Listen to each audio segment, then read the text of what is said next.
Piolo Pascual, hindi napapalagpasin pa ang mga negatibong issue na dumating sa kanilang pagmamahala ni Casey Concepcion.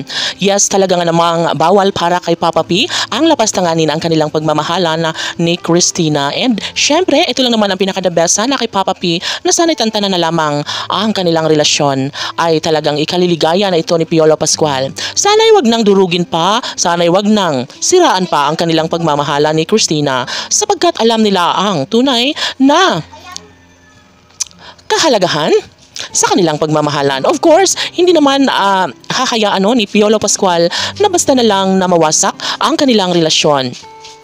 Una sa lahat, mas gugustuhin ni Piolo Pascual na magiging maayos na sa mas lalong madaling panahon ang kanilang relasyon ni Papa P at Christina. Of course, mas pipiliin pa rin ni Piolo Pascual ang pakasalan at makatuluyan nga ang babaeng kanyang tunay na minahal. Walang iba, kundi si Christina lamang.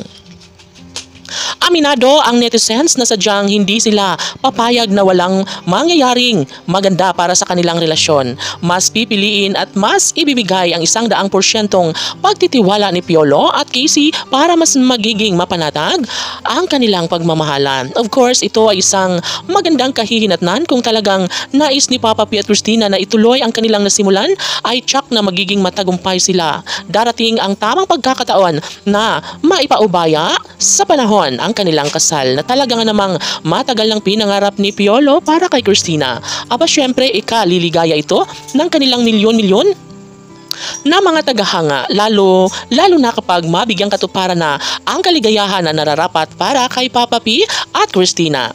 Tanong ng mga netizens, may pagkakataon pa nga ba na magiging mas maligaya ang puso ni Piolo Pascual sa pagmamahal kay Casey Concepcion?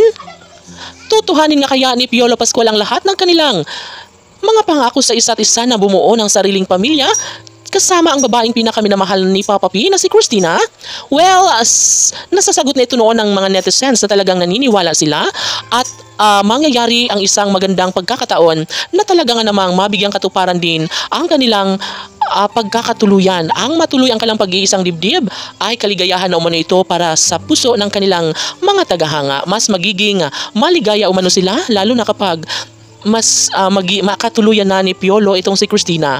Kaligayahan sa puso ni Papa P ang nais na mangyayari, sabi nga ng kanilang mga tagahanga, na mas magiging happy ang buong daigdig kapag makita nilang nasa tamang panahon na maikasal na si Piolo at Casey. Sa bagay, wala naman tayong magagawa kung hindi pa sa ngayon, ngunit ang kailangan natin ay maghintay, kailangan natin na mabigyang sa tamang panahon ay makasaroon si Piolo at Casey. Casey VG Fanatics, laban!